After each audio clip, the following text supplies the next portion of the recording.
Good day, everyone. Welcome to today's humor book session. This is our weekly book launch.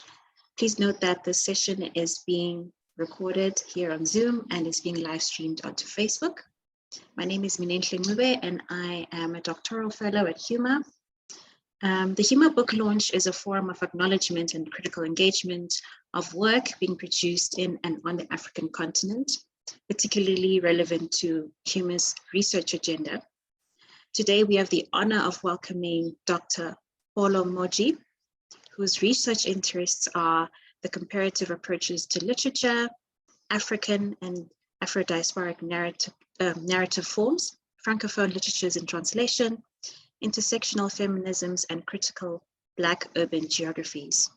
Dr. Moji has a PhD in comparative and general literature from the Sorbonne Nouvelle University in Paris. She has co-edited the special journal issues, Ghostly Border Crossings, Europe in Afro-diasporic narratives.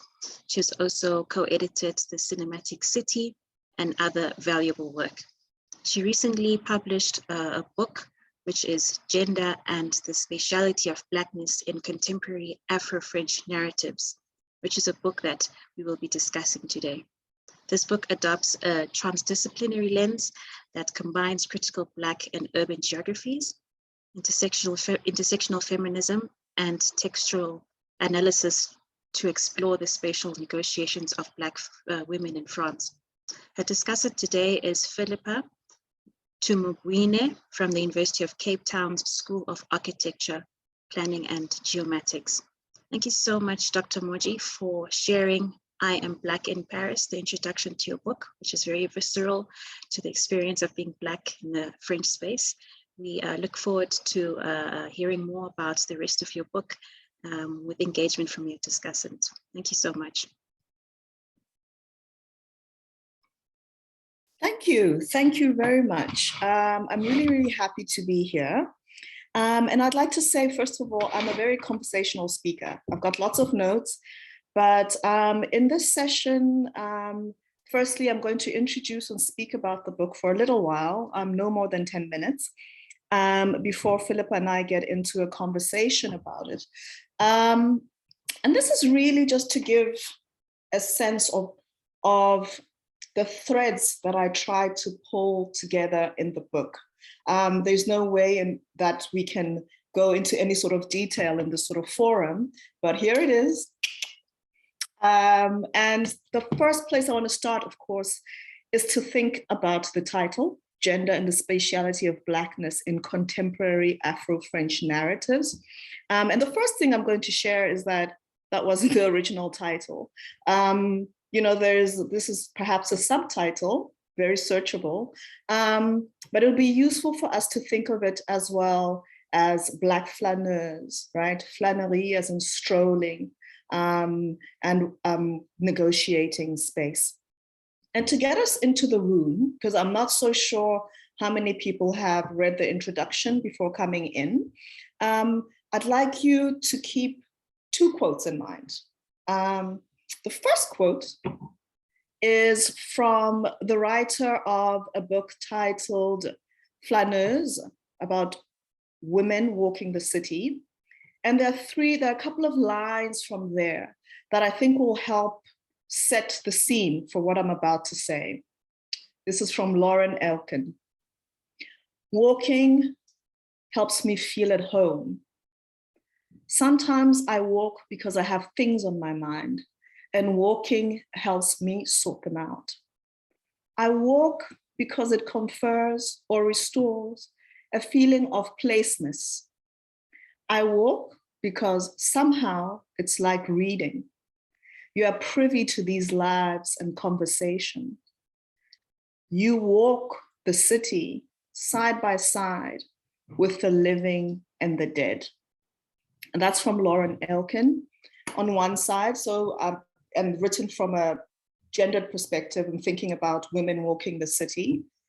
And then the other is from a speaker who's actually, I think, spoke in the last year at HUMA, Mabulu Samohora. who is a French academic, Black French academic, who makes this comment, and I'm going to quote it. When they speak of us, they speak of immigration, yet we are not immigrants. They will speak of Black people. They will speak of race with reference to the United States, while we are not American. So if you are Black and French, Black and of color, or Black and non-white, you really don't have a place, right?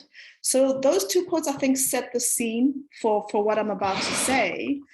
And there's a third thread, I think, that is quite important for us to think through, which is how I came to this project in the first place. And this is a personal story then, which speaks to 2005 and being a student, master's student at the time, and also teaching in the school at the periphery of Paris, right?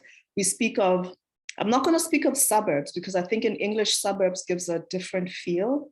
We're thinking of the banlieue, peripheral, multi-ethnic, multicultural neighborhoods, which are found at the edge of French cities such as Paris. And so living in Paris at the time, I was obviously living in the city center, going to the Sorbonne, living in one space, and then taking the train twice a week, across 5 zones outside of town into Greater Paris, right? And then taking a bus to finally get to the school. The school was Lycée Le Corbusier in Poissy. And there, as a part-time English language teacher, actually more like a language assistant, I witnessed events, political events. October 2005, when protests broke out in the banlieue surrounding Paris. I'm going to recap here for those of you who have not read the introduction.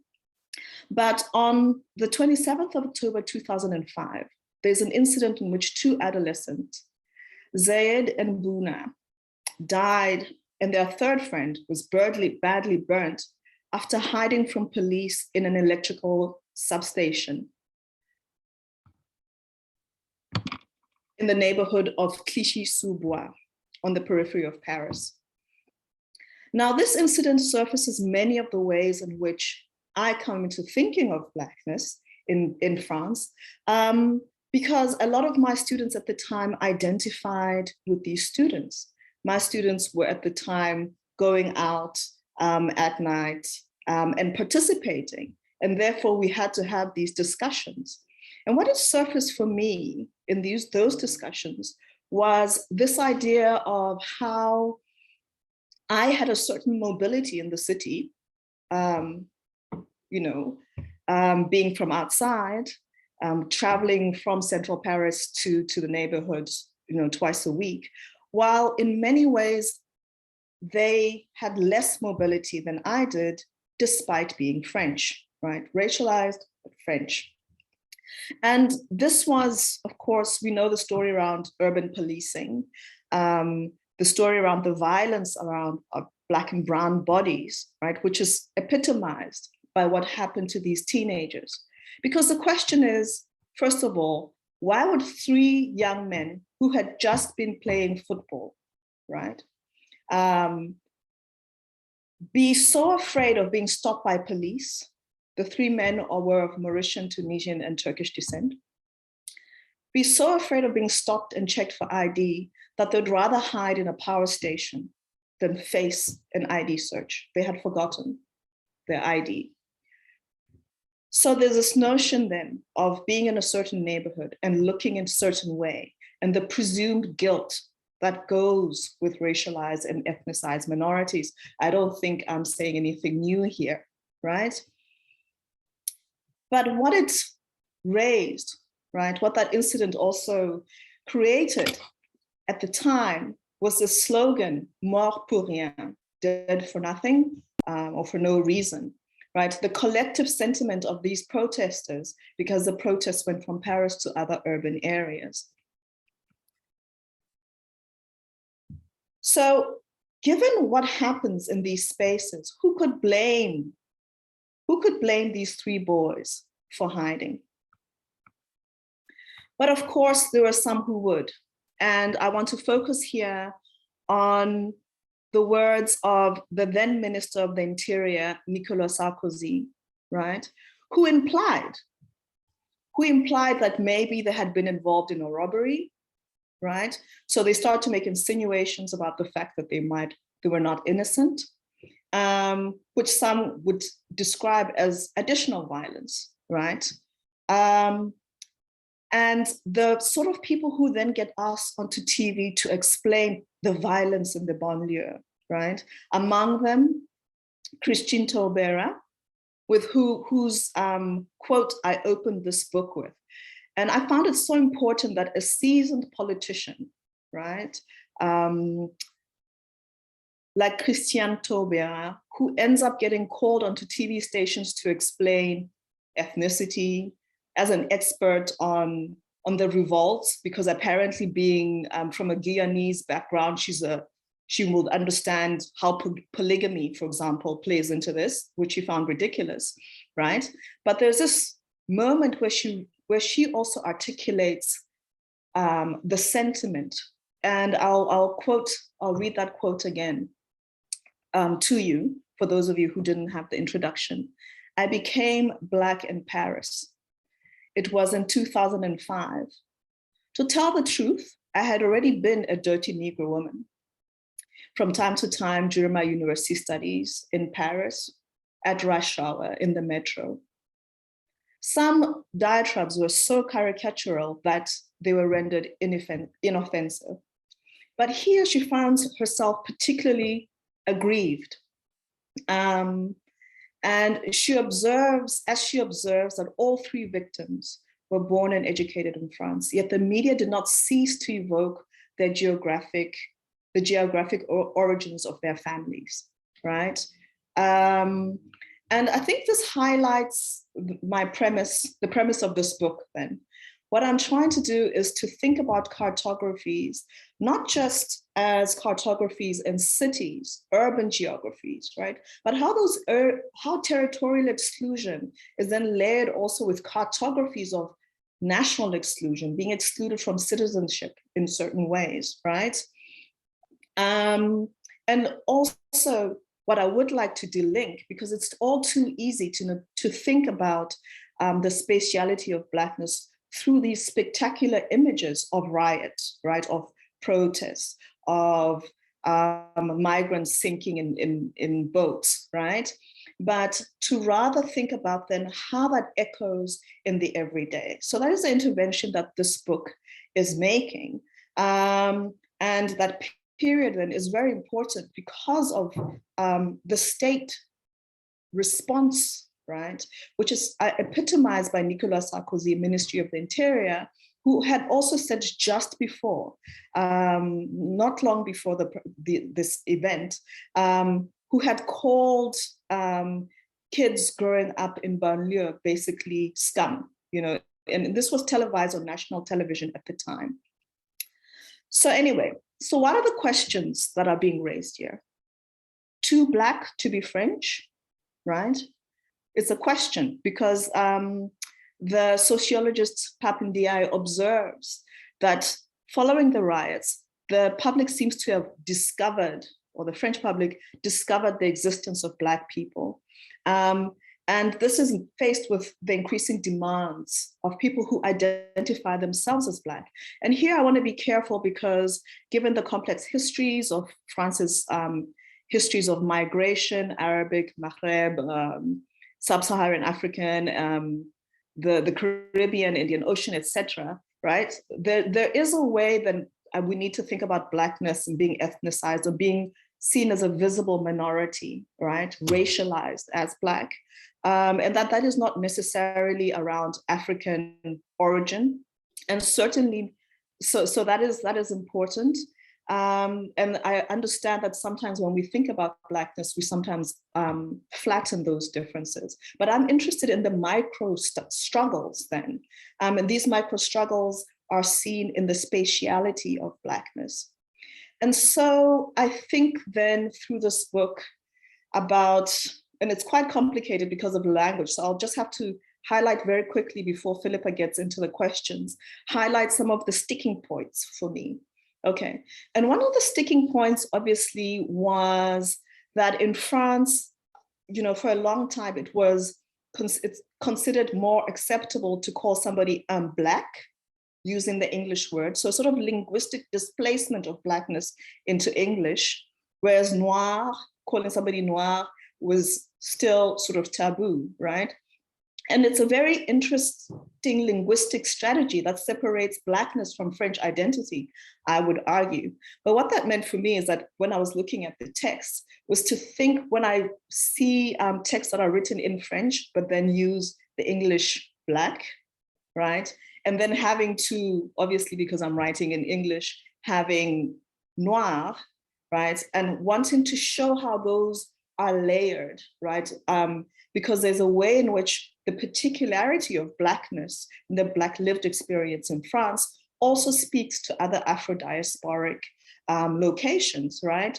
So in the book for a long time, I used Black and Black, so B capitalized and B small, with a small b, and sort of signaling relationality with big and slash small Black, right, in the analytical chapters. I understand that it wasn't very elegant, but there's a way in which it's important to topographically sort of map this particularity and placedness, right, within a particular national context with broader relations and connections with France, with Blackness globally. And then secondly, before I let go, is to think about then, obviously, the not flattening of the banlieue, this sort of opposition between the center and the periphery, right? It's quite simplistic, I admit, right? To think about white city centers. And in Paris, it's quite well marked as intramurals within the walls and sort of ethnically diverse peripheral neighborhoods. So I'm not trying to reify those spatial binaries or the opposition, rather to show how it's so much more complex than these imaginaries of a menacing space versus a European, more controlled or ordered space, right? And this idea of the casting of the stranger as somebody who is who's visible, right? It's read in their body that they're visible and that they therefore belong in the space of the banished, the banlieue, right? So there's a logic of containment there that really sort of speaks to both the national agenda and to urban geographies as well, right? Those who do not belong and those who are good citizens, right?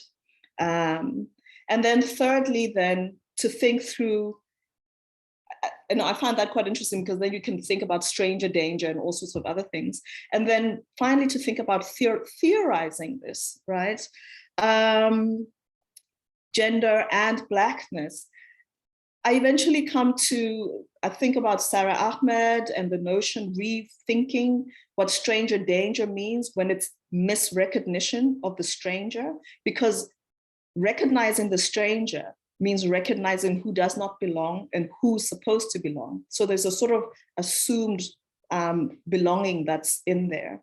There's also Saidiya Hartman and this notion that I pick up, and I'm going to quote it, which is strolling is a fine art, an everyday choreography of the possible.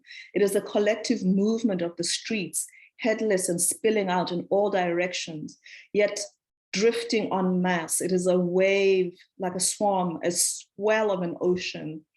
It is a long poem of Black hunger and striving, the map of what might, could, or what might be, was not restricted to the literal trail, of footsteps. And here, Saidiya Hartman is thinking about wayward women in the very specific context of Harlem.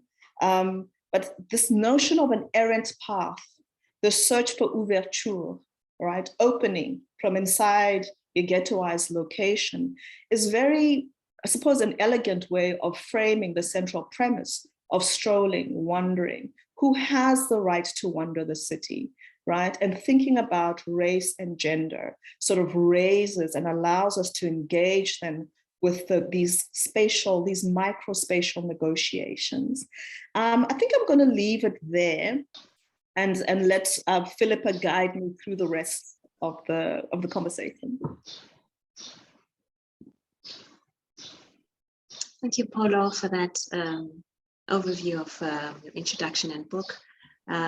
Philippa, are you able to unmute and engage?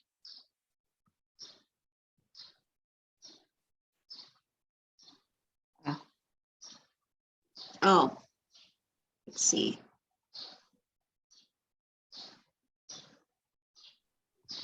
Thank you. Hi, Polo. Hi, Philippa. Hi, how are you doing?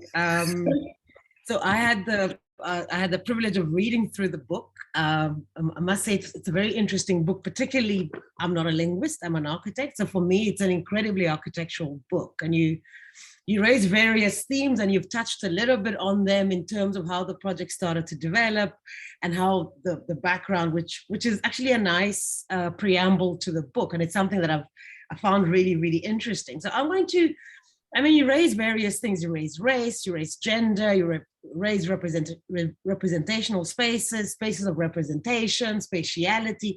There's a lot that goes in there. So I'm going to start with a very, very, very simple question, which is, we're sitting in Cape Town. This is not Paris. Most of us don't speak French, but a simple question is, within all of these themes and all of these subjects, some of them which are quite hard and some which are somewhat philosophical, like how did you start to bring all of this together? How did the book that brings together your experience being in Paris, the events that happened at that time, the flaneur, walking, gender, how did all of that come? What was that point where it kind of came together? I think thanks for that, Philippa. I think quite frankly, it was just the fact of having to negotiate space during that time, like that, what I was talking about, that trajectory of being a student teacher and sort of being in the Sorbonne with the beautiful buildings and the sort of, what can I say, the postcard image of the European city, right? And then finding yourself seeing, and particularly if you've lived in South Africa, right? You see this morphing of what happens when you take public transportation from the center of town, right, to those areas where people do not have access. They have to travel so far, right, to get into town. And normally when they do, they come for work and they go back home, right? They're not expected to be residents of the city. I found it so resonant that the center of the city is called intramuros, the old walls of the city, versus, and there's the boulevard périphérique. So there's the peripheral boulevard, which is literally a circle, as though protecting, this center, right? And then, and then there was a real click when I read Didier Fassin, who talks about the banlieue and the fact that it is, the question is, it's the space of the banished, bannir, to banish, and lieu, place, right? The place of the banished. The language of it, being a linguist and being a literary person, is like, and so that, and I suppose then the mapping of that onto, for example, Cape Town. It's like, oh, okay. And then my own body then, and being conscious of my mobility as a Black woman in certain ways, particularly here, and then suddenly finding myself not exempt, but having different treatment, right, to those who are Black and French. In some ways, I'm certainly being very aware of the fact that as a woman, I was being stopped less, right? for ID'd. In fact, the only time I was ever ID'd was because I was with two Black men. And so that it was in my body. It was in my body. It was in seeing the space morph. The trains in and out of town, the public transport system makes it so easy to see even the architecture change, And once again, it's not to say that there aren't peripheral neighborhoods in Paris that aren't privileged. It's not to say that there aren't parts of central Paris, particular nodes that have more multicultural and diverse neighborhoods, but there's this imaginary of the menacing banlieue, right, and the ordered city, which is so fascinating. Yeah. Thanks, Polo. Anna, I see your question, but before we get to your question, I want to talk a little bit about that imaginary and identity. That's something that comes up in the book. And for me, what is interesting in the book is that even though we have, you speak quite clearly about these imaginaries, about identities, imaginaries, about strangers, about the periphery, but actually the book takes a slightly different turn where you dehyphenate kind of identities that we understand. So maybe for those who would like to get into the book, is how do you do that within understanding the kind of spatiality of Paris, which is about a center and a periphery? I thought that was a very interesting approach to the imagination. I suppose that's the thing where we try not to reify the oppositions that are the spatial binaries that are out there, right?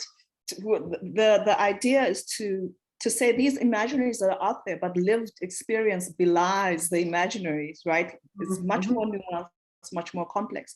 And I think it might be useful if I discuss the structure of the book, because then that will show you how I drill down. Because part one of the book, called The Shadow of Marianne, and Marianne here being the figure, the feminine figure of the French nation, right? Liberté, égalité, fraternité, right?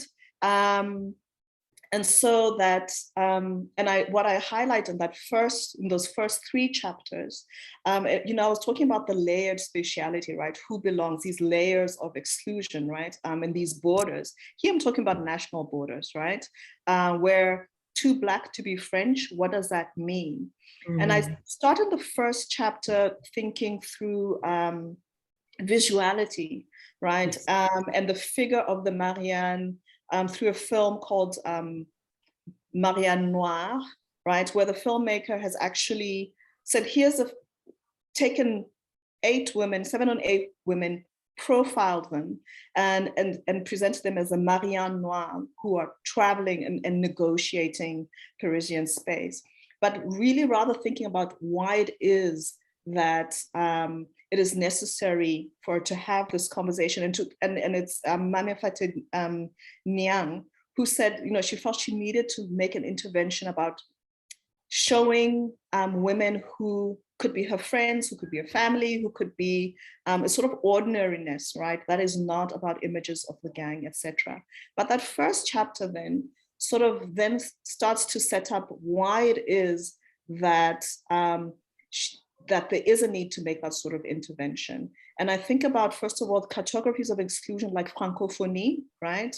Like being French versus being Francophone, how francophonie itself is a sort of acceptance, cultural, linguistics, etc., connection, belonging, kinship, and yet territorial exclusion, because it's necessarily outside of France. It's necessarily, and I use an author, Fatou Diom, to unpack that. And then my favorite chapter, which is in which I look at this notion of being Black or France, or what I call the unsayability of being Black and French.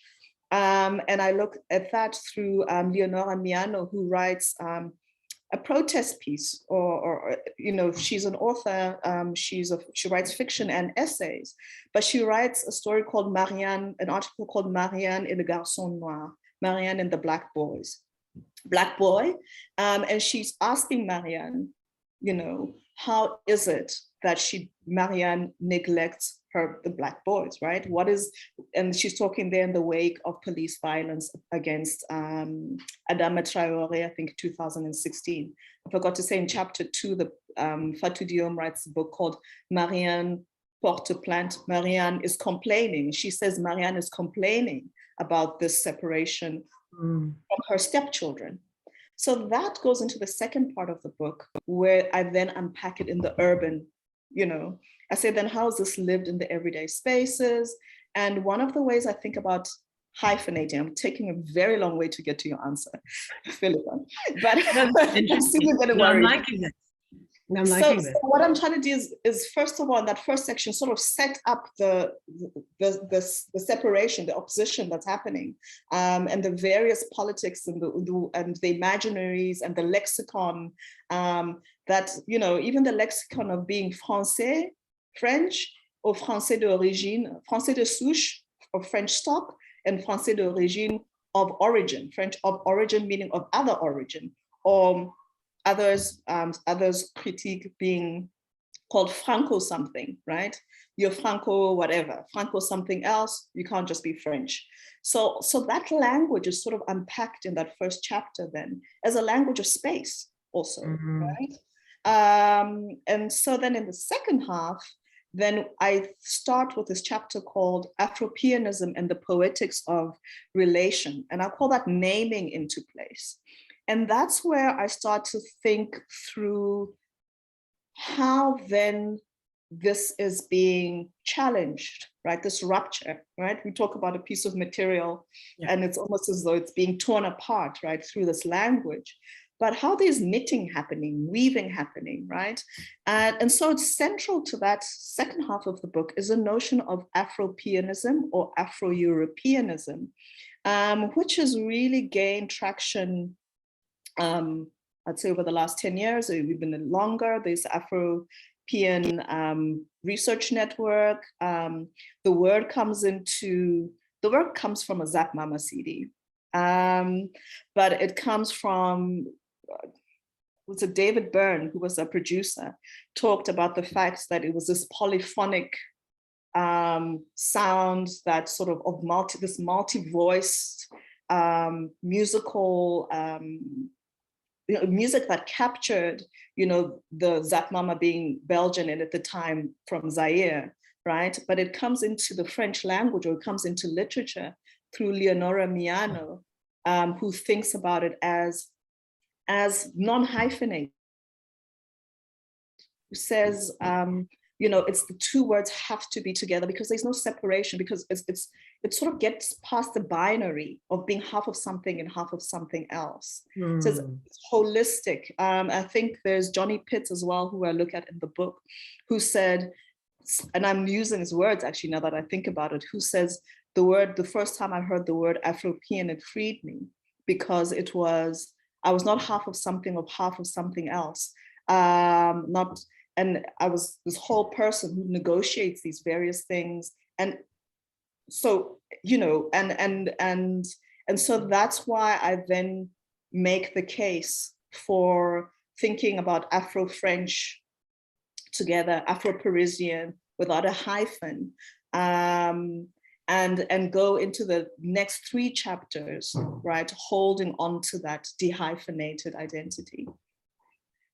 Thank you, Polo. I'm going to come to the questions. I'm going to go to the questions in the chat and then probe you a bit on that. And the first one is from Anna, and she says, and I quote, "My question for you is, deep down, can women conquer spatiality as men do?" And she qualifies that by saying, deep inside our genes, we're comfortable to be the flaneurs, engaging also, deep down inside our genes, are we comfortable to be the flaneurs, engaging also in the sexual game of seduction and similar spatial experiences, or traveling or hanging around the city like men? And then Dom follows that up. And I think the 2 questions relate. One talks about, can we as women be flaneurs? And Dom asks, what does it mean to wander in the flaneurs as a Black woman? So wow.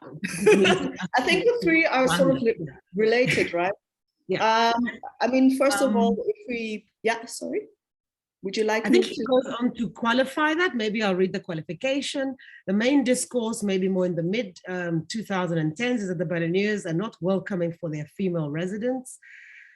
Paris is a place where Black men and boys are constantly harassed by the police, but how are the centers and peripheries differently marked for, by, Black, quote, kind of that one, racialized Black female bodies. So I think the one speaks to, can we actually wander? Can we be flaneurs in these spaces? And the other one, what does it mean for us to wander within these spaces? Okay. So thanks for unpacking that, Philippa. I think there are two ways to think about it. First of all, perhaps thinking about flânerie and strolling and wandering and the freedom of the city, if you will, right? Precisely raises the questions about what the barriers are to that freedom of the city, right? Gendered and racialized. And these are so that it's not naturalized, that everybody can and has the same rights, or is seen as having the same rights to being in place. I talk a lot about being perceived as being in place and out of place, and being recognized or misrecognized as being in place or out of place, right? And there's a way in which gender and race sort of intersect there, because I think it was important, let me just say, on one hand, it was important for me to maybe delink the study from the centering of the Black man as the site of spatial violence, right? I mean, and I'm not denying the sort of dominant narratives around police, urban policing, and Black men being harassed in particular ways, or being subject to the policing of their bodies and their mobility in particular ways. However, in a way, what I'm arguing here is perhaps it masks what happens to women, which is different, but related, right? Related in terms of race, but often sort of modulated by things around being sexualized by, through a certain sort of gaze. I'm thinking here about chapter 5, in which I think through where the author uses the figure of Sarah Bachmann, right? So she sort of she creates this figure, this representation where she calls herself Zara instead of Sarah, and sort of constantly negotiates the fact that as she goes into various spaces, people read her Blackness and her sexuality in particular ways with reference to the sexualization, hypersexualization of Sarah Bachmann, right? At the time, right? And how that then plays into exoticization of Black women, and a certain, and that's where actually the gaze then becomes very important, because not only walking, it's not just about the embodiment, right, of the movement and the spatial negotiation, it's about the gaze upon the body that is in motion. And not only that, what is equally important for me is also the gaze of the person who is walking, right? And being conscious of this interplay of what's happening, the text that is being created around themselves in certain spaces. So I don't know if that really answers the question of, not necessarily, I'm not really perhaps not interested in, the idea of can we walk? Is how is that walking, that mobility read and understood? And not only that, the idea that's even more central for me is also the idea that those who negotiate urban spaces are able to theorize and think about their own movement. The idea that our bodies are urban texts, that we're writing texts, that we also produce space, we co-produce space by being there. And there's a certain erasure that happens when we think of certain identities as being mobile, immobile, right? As being contained in certain areas only, right? Because we deny that text that's happening through being lived anyway. Ooh, what was the second one? Well, I think you kind of touched on the second one as well, because the second question was about what does it mean to wonder in the Balinese as a Black woman. Yes. But I think you've kind of touched on that. I'm going to prod you a little bit on the idea of walking, and walking as a method of experiencing an urban space. Comes from my bias as an architect, walking of experience in urban space. I mean, Walter Benjamin speaks about that in terms of the urban flaneur. But I think what you're doing in the book is that you move beyond walking as a method of experiencing, of co-producing, of co-writing, of representation, and you kind of wander to use your word, you wander into the notion of walking as an act, as an act of activism. Like it transforms from just being a method, from just being something that allows for production, into something that actually is quite activist. So it's almost like an action of resistance, or dare I say, I mean, would that be correct? Because like within the book that starts to come through, and for me, I'm very interested in how you moved out of walking just as a method, the flaneur, and moved into walking as a kind of an activist way of engaging with the city and making the city. Yeah, okay, thanks for that, Philippa. Yeah, I suppose I sort of build towards it. When I start to, in chapter 5, think about the ethnographic gaze, right? And I start, and I think that's what the chapter in which this gaze then becomes, if we think of the flaneur as having had a gaze that casts the city in a certain way, and also writes a certain narrative of the city, right? And of those who are seen, right? By the flaneur, and sort of unpacks, the flaneur sort of, that the perceptive gaze of the flaneur, right? And what that perception means, and creating some of the dominant narratives around order and, who's mobile where, etc. And when you think about the 19th century flaneur, there aren't a lot of women, right? The women are supposed to be the streetwalkers in the side, right? And even the flaneur sees themselves in the, I'm thinking of the place with the mirrors, in the Leal or wherever it is, and sees their images in the mirrors of the city. I think it was the arcades. That was Benjamin. It was the arcade. Yeah, it's the arcade, sorry. Yes, yeah. The arcade. Yeah. And so now, what is it? So then if we take bell hooks and we think of the oppositional gaze, right?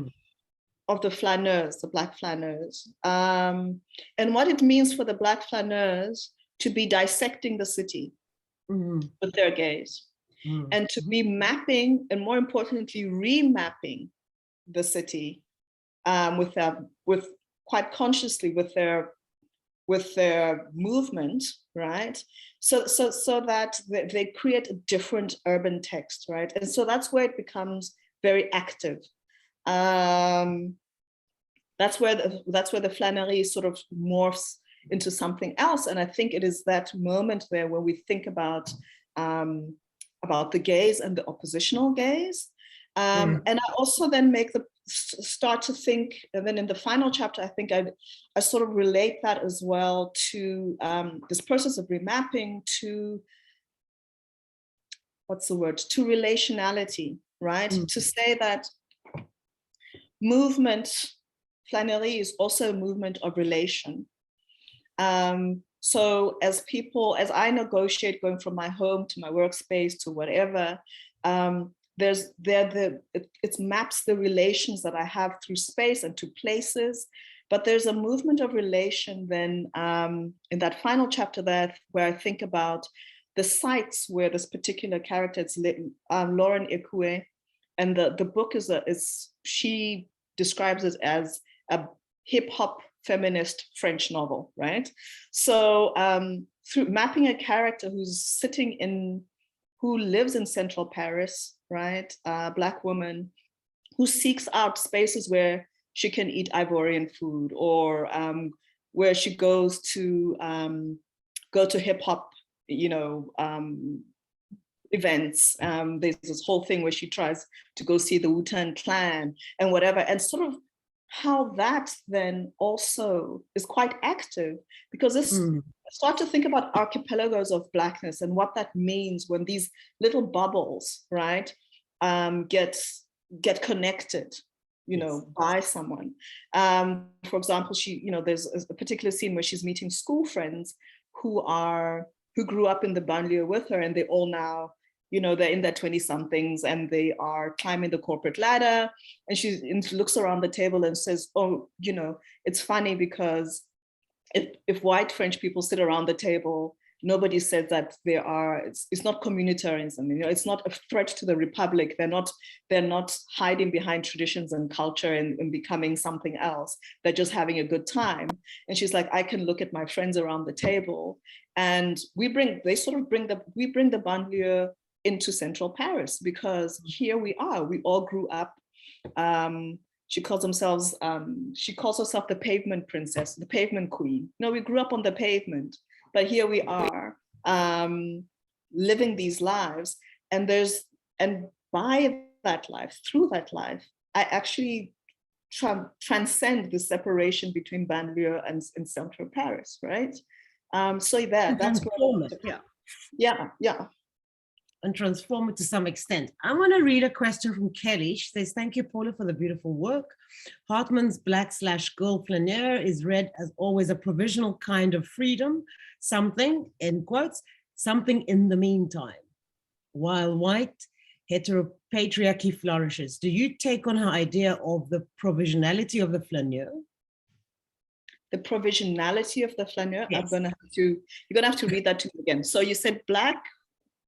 So she says Hartman's Black woman, girl, flaneur is always read as a provisional kind of freedom, something that happens in the meantime. Yes. While white heteropatriarchy flourishes. Do you take on the idea of the provisionality of the flaneur? Is it something that is in the meantime? No, So I understand how. So I get it. All right. So with Hartman's reading of the Black woman sort of flaneur as that search for ouverture as no, I actually, Kelly, in response to your question, I'm specifically then I would say thinking about this in terms of the having the same status and the same stability and the same weight of, so getting away from the provisionality of it. I think there's a provisionality, or more like something around tactic, how it's used as a tactic in a lot of the writing that I think about, to make certain claims around place and being in place. And I think being in place in that sort of anchoring in place and that sort of demands around kinship and relation cannot be provisional.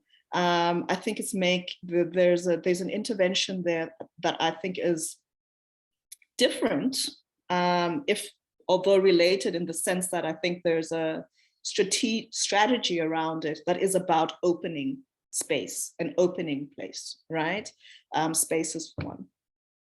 I hope that responds to your question, yeah. I think it does, because Kelly says that is interesting. Thank you. I think it's very helpful to differentiate between provisional movement and tactical movement.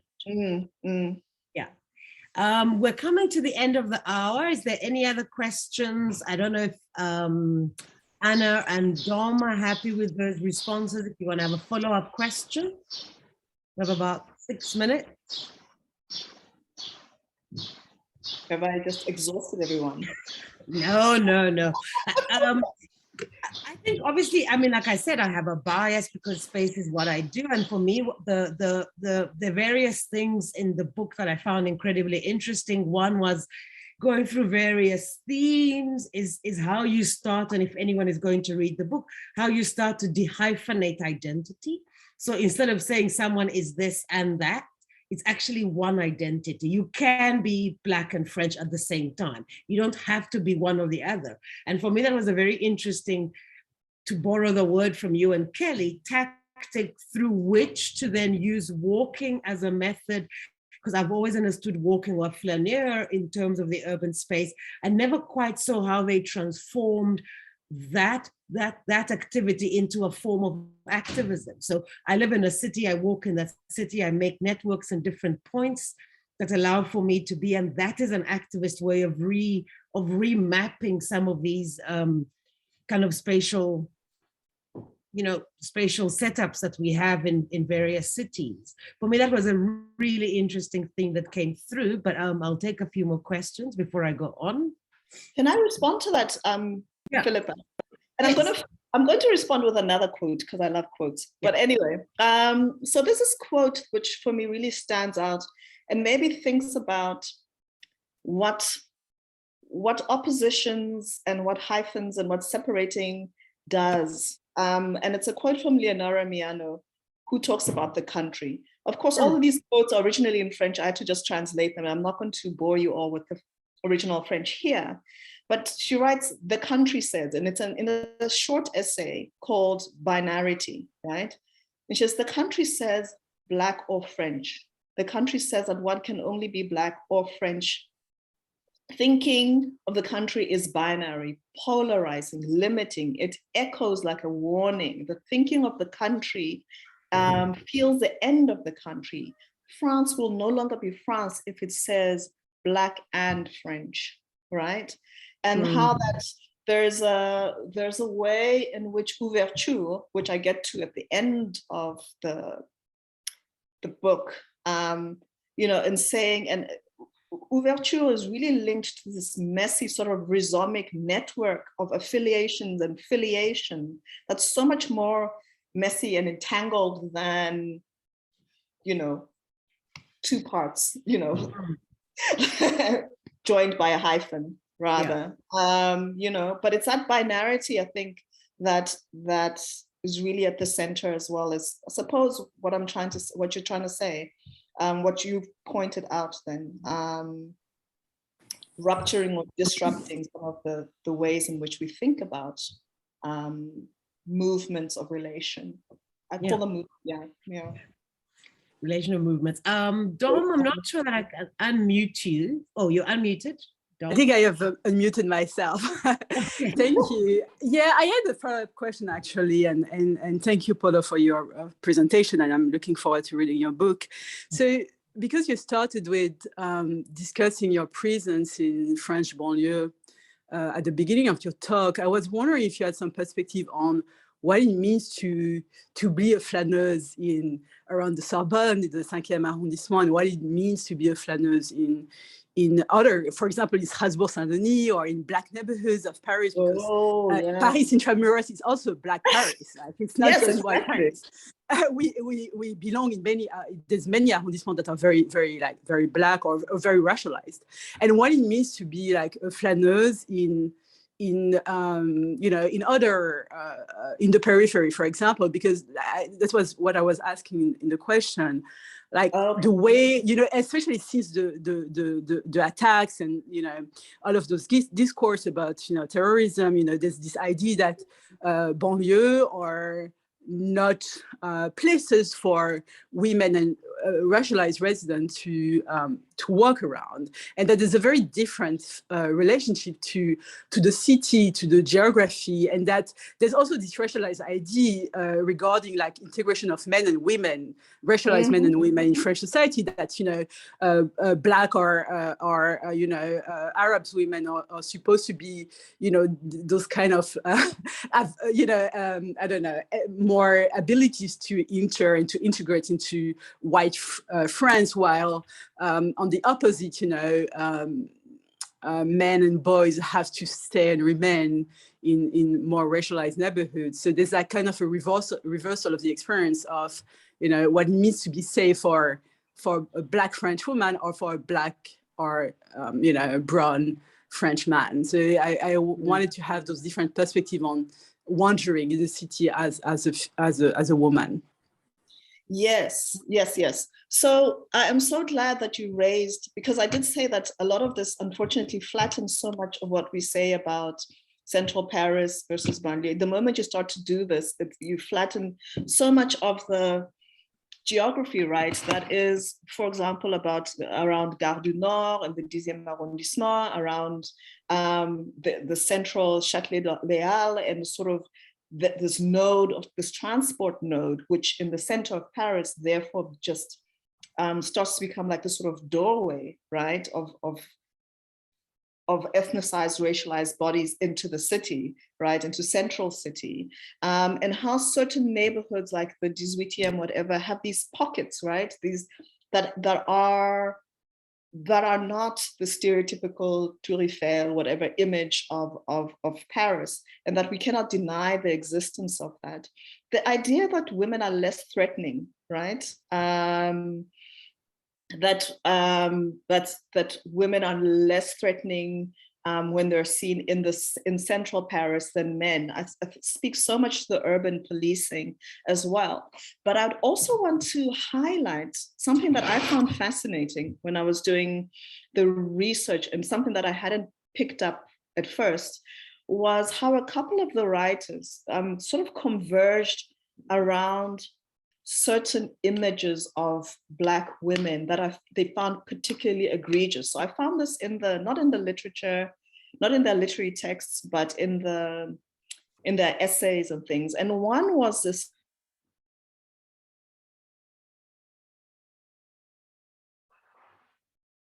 I think it came from a 2003 documentary that had been shown on France, on national television, Fatou la Malienne, and how it had this like white savior person who goes and saves this downtrodden Black woman from the banlieue, and somebody like Leonora Miano sort of says, there was nothing.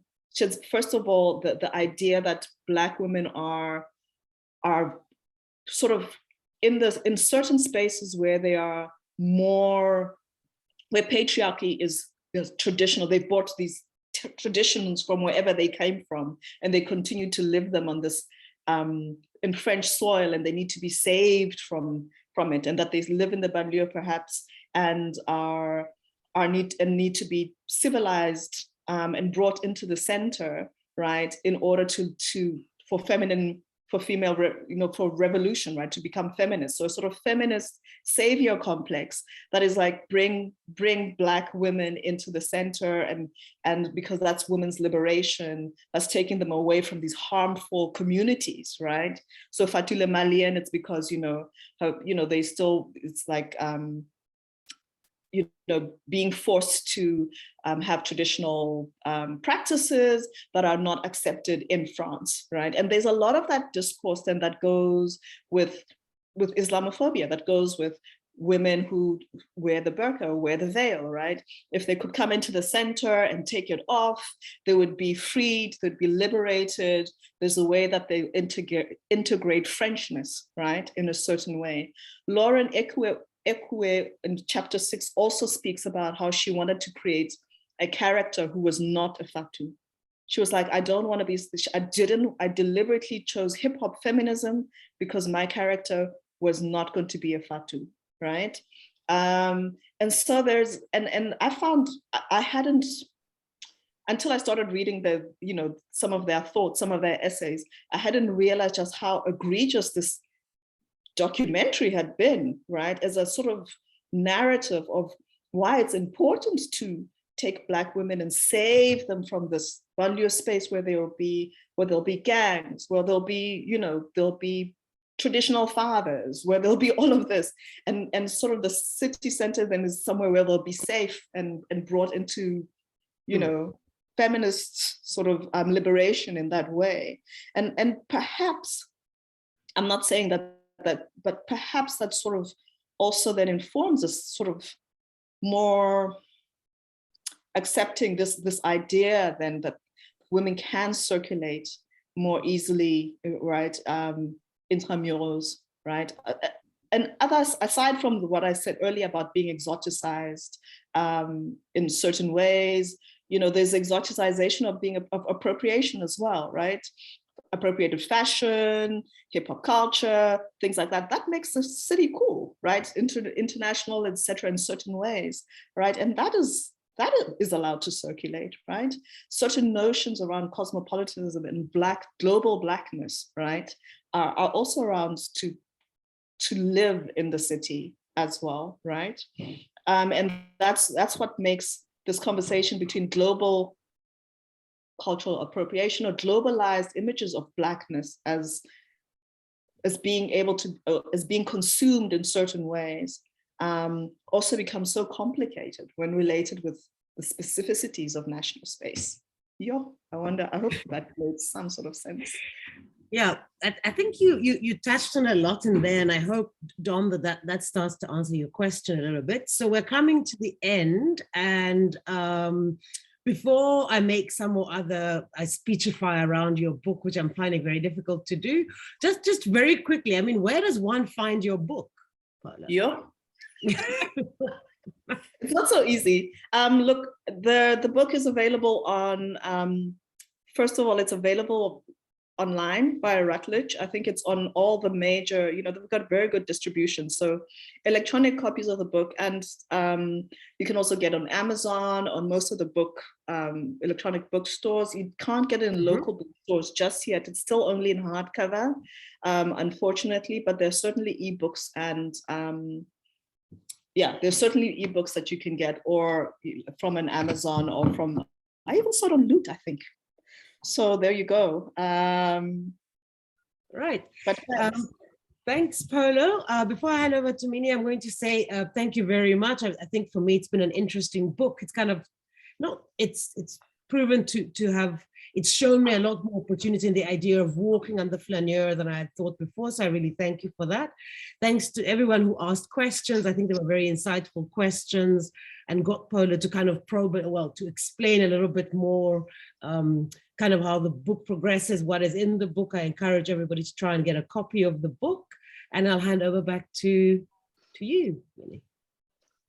Thank you so much, Philippa. Thank you for that very good engagement and anchoring the whole discussion. Congratulations, Dr. Moji, for your incredible book. I read the intro myself, which was very visceral, and I'm looking forward to reading the rest of the book. Unfortunately, we've run out of time. So as I wrap up, I'd like to invite you all to our following seminars at HUMA. We have the Attire HUMA Interdisciplinary Seminar Series this Thursday, hosted by Ralph Borland, and the guest is Mark Solms from the University of Cape Town. And following that, on the 10th of August, we have the HUMA African Epistemology Advanced Seminar Series. The speaker will be Kelebohile Mbebe. And following that will be the book launch series with Majid Hanoum on the 22nd of August. Please check our website, check our social media for all of these updates. Once again, thank you, Dr. Moji, for your book, Gender and the Spatiality of Blackness in Contemporary Afro-French Narratives. Have a good day, everyone. Thank you very, very much.